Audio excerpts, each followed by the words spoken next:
31 দফা রাষ্ট্র কাঠামো মেরামতের আজকের এই অনুষ্ঠানের প্রধান অতিথি হিসেবে উপস্থিত থাকবেন শুভেচ্ছা জানাবেন স্বেচ্ছাসেবক দল নেতা বাবু।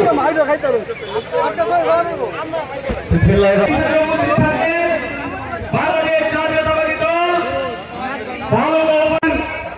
আজ থেকে 20টি বছর আগে এই বীর মুক্তিযোদ্ধা বিএনপির প্রতিষ্ঠাতা চেয়ারম্যান শহীদ রাষ্ট্রপতি জিয়া রহমান সাহেবকে তারই পাশাপাশি স্মরণ করছি গত জুলাই আগস্ট আন্দোলনে যে সমস্ত ছাত্রছাত্রী জনতা পথচারী বিভিন্ন পেশা শ্রেণীর মানুষ জীবন দিয়ে আত্মহত্যা দিয়ে বন্ধুত্ব বরণ করে এদেশ থেকে ফ্যাসিস্ট মুক্ত করেছে।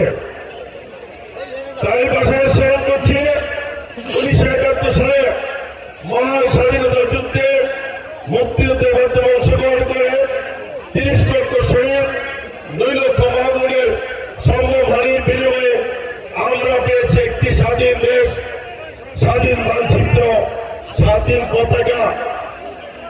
আজকে সেই সমস্ত শহীদদেরকে গভীর শ্রদ্ধার সাথে স্মরণ করছি এবং তাদের রুহের আত্মার মাগফিরাত কামনা করছি। আমি আজকে এই শাড়ি লুঙ্গি যে আমরা দিচ্ছি, আমি মনে করি এখানে যে আমার মা বোনেরা ভাইয়েরা আছে, আপনারা শুধু এই শাড়ি লুঙ্গির জন্য আছেন। আপনারা সারা বছরই শাড়ি লুঙ্গি কিনে পরে একটা লুঙ্গি আর একটা শাড়ির জন্য গত 15.5 বছর আপনারা স্বাধীনভাবে কথা বলতে পারেন নাই, স্বাধীনভাবে আপনাদের কাজ আপনারা করতে পারেন নাই।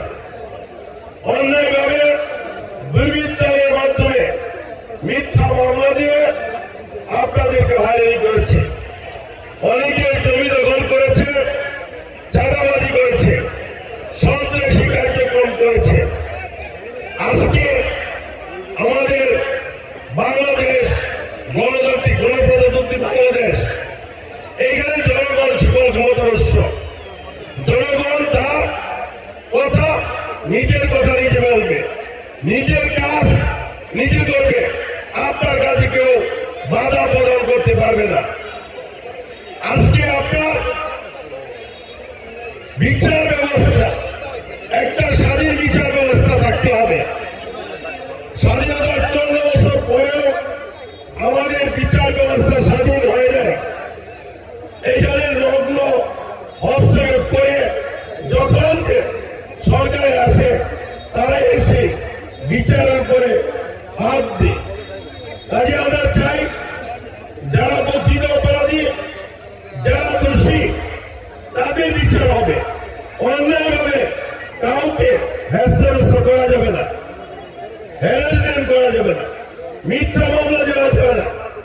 গত 15.5 বছর আপনারা জানেন যে 5,500 লোককে গুম করা হয়েছে, প্রায় বহু মানুষকে হত্যা করা হয়েছে। আজকে দিনের পর দিন গত 15.5 বছরে লক্ষ লক্ষ হাজার হাজার মিথ্যা মামলা দিয়ে দিনের পর দিন রাতের পর রাত বছরের পর বছর জেলে রাখা হয়েছে।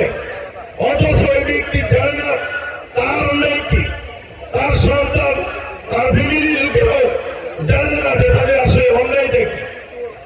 এই ধরনের মিথ্যা মামলা যাতে আর বাংলাদেশে না হয়, বিনা কারণে যাতে হয়রানির শিকার না হন আপনারা, এইগুলো সংস্কার করতে হবে।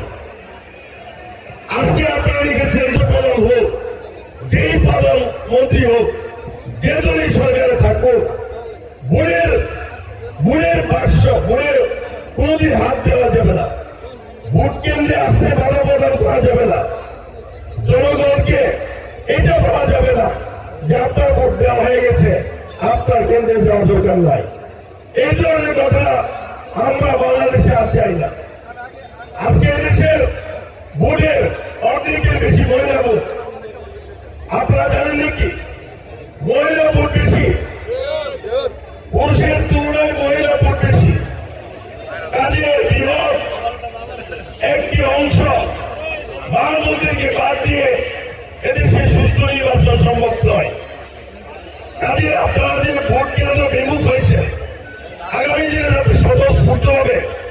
ভোট কেন্দ্রে যেতে পারে সেটার ব্যবস্থা করতে হবে।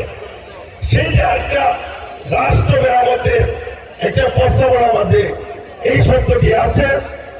আপনার ভোট আপনি দিবেন, যাকে খুশি তাকেই দিবেন। এইখানে আমাদের যেহেতু আমি বিএনপি করি, আমাদের মার্কা জানিসি, আমাদের নেতা কর্মীরা আপনাদেরকে বলতে পারবে যে চাষিরা, মায়েরা, খাওয়ারা, ভাবিরা, আপুরা আমাদের জানিসিস মার্কায় একটা ভোট দেন, আমাদের প্রার্থী হলো, এতটুকু বলতে পারবে।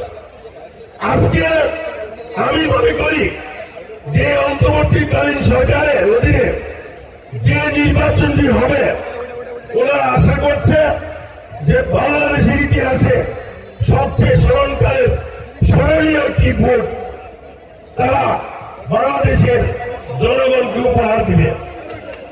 আজকে এই ভোট কেন্দ্রে যাওয়ার জন্য বিএনপি এবং তার অঙ্গ সংগঠনের কর্মী সমর্থক যারা আছে, তারা প্রত্যেকটি মানুষের ভোট কেন্দ্রে নিরাপত্তা দিবে, রাস্তা দিয়ে যাবে এবং আসবে, বাড়ি পর্যন্ত কেউ যাতে কোনো বাধা প্রদান না করে।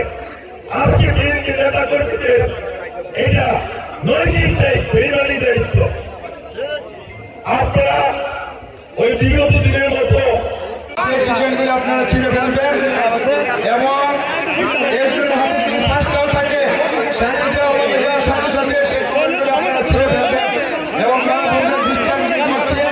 আপনারা দয়া করে সুন্দরভাবে বসেন, আপনাদের উপহার আপনারা নিয়ে আপনারা বাড়িতে যাবেন এবং প্রত্যেকের জন্য যাদের বাউন্ডারির উপরে যারা আছেন দয়া করে নেমে যান, বাউন্ডারির উপরে যারা আছেন দয়া করে নেমে যান। এই দিকে ওয়ালটপ থেকে বেরোতেছেন, এভাবে বের হবেন না।